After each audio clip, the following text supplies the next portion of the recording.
joining us now to share his commentary on the day's market performance is Sam Houlie from Differential Capital. Sam, hi, good to chat to you on Business Lunch. We were talking about Prosus and Naspers. Good results for Prosus. Of course, when Naspers does well, the markets smile. Yeah.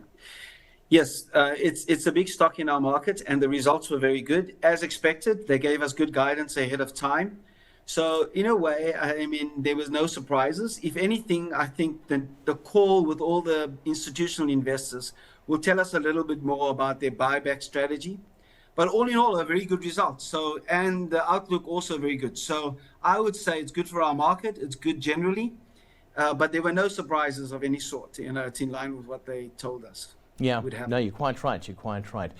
PPC also making headlines today. I would say they're solid, but that would just be a weak pun. Look, you know, I think in the case of PPC, it will just take time. You know, we're sitting on the sidelines and just allowing this business to continue on the path of its turnaround. So I would say that there are what everyone says, you know, green shoots. There are some signs that are good, but these things are difficult. You know, trying to turn around a business is tough. Yeah, I mean, looking at PPC at the moment, you can see that rise, and like I said, but down 2.23% today. News on Oceania, you would have heard that in our business bulletin. Yes, I think with these cyclical businesses, it's always very difficult. Certainly in their case, you know, with the prices coming down as much as it has, and you know, we had a peak in the prior year. So the trick with these type of businesses, they're very cyclical, they're price takers, is really to build a balance sheet that allows you to survive the down cycle. They're in that right now. We don't own the stock. We are watching it very closely. The time will come for us to be involved again at a later stage. But right now, management really have their hands full of just trying to survive this difficult part of the cycle. Yeah, and you're quite right. Okay, Invicta, that would be Stephen Joffe as well. He's been speaking on Invicta. Your thoughts?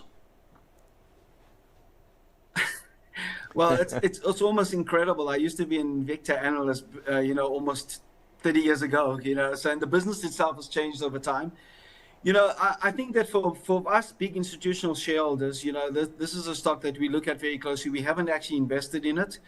I'm intrigued by it, but I just think it's, as always, you know, the conditions on the ground is really about executing and taking it one day at a time. So no, I'm not really involved in this particular stock at this point, and we don't own it on behalf of our clients. There we go. So we'll just leave it there. Right, Netcare, I'll be chatting to the CEO a little bit later on. He's smiling. They've got a whole 10-year strategy. We'll be talking about that shortly, but a good return for him. A phenomenal result. Yeah, I mean, yes. So this is a result that, you know, in some ways we've expected it because they also guided. But I would think that just in terms of the execution, just phenomenal in the South African healthcare space. Impressive real cost control because the margins have expanded. And, you know, this is a highly cash flow generative business with a high dividend payout ratio. And I think the market is really underestimating the growth that we are likely to see. We love how management's executing. And to pay the current price, you know, at 7-8 times EBITDA is actually a very low price for a business that's best-in-class execution with great tailwinds. As we can see, you know, paid patient days have just been growing steadily, very good. So this would be a stock that we are involved in. We like it. We like it for clients, and we think it's a good story with great management execution. Yeah. Just other movers and shakers. I mean, what are you watching at the moment? I really like to pick your brain.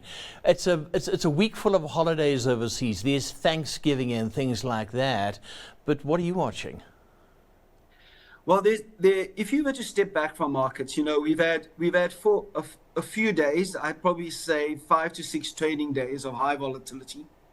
What we are watching really are two things. We're watching the commodity space. You saw the Anglo's bid for, the BHP bid for Anglo's, and Anglo's Tech going through.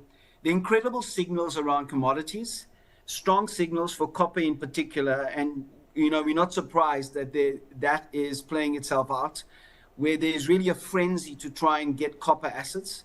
On the other hand, you have the US Fed having to respond as the markets are evolving. And I think that that interest rate cut will really put us in a place where cyclicals, interest rate cyclicals and commodity cyclicals could in fact actually really surge into the year end and into next year. Yeah. So we're watching that very closely. We think that's very, very underappreciated area of the market. Interesting stuff, an interesting Christmas coming up. Right now, your stock pick. What is your stock pick for this lovely Monday? It's ABSA, South African bank, and we've heard it. You know, South Africa is really in a very good moment. It's not negative. The G20 has been positive for sentiment. And if you look at it for ABSA, there are a few things that make us excited. Firstly, the management changes in last 12 months have been really encouraging, making the bank more client-centric. You will notice I always talk about management and management execution. As equity investors, this is one of the most crucial thing that we look at.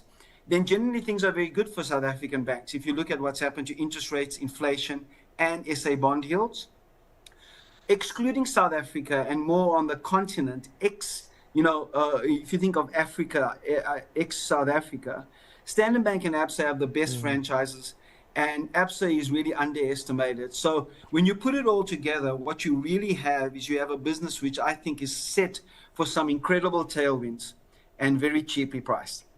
Quite right. Thank you so much, Sam. I really do appreciate you taking the time to speak about ABSA and others. We'll chat again soon.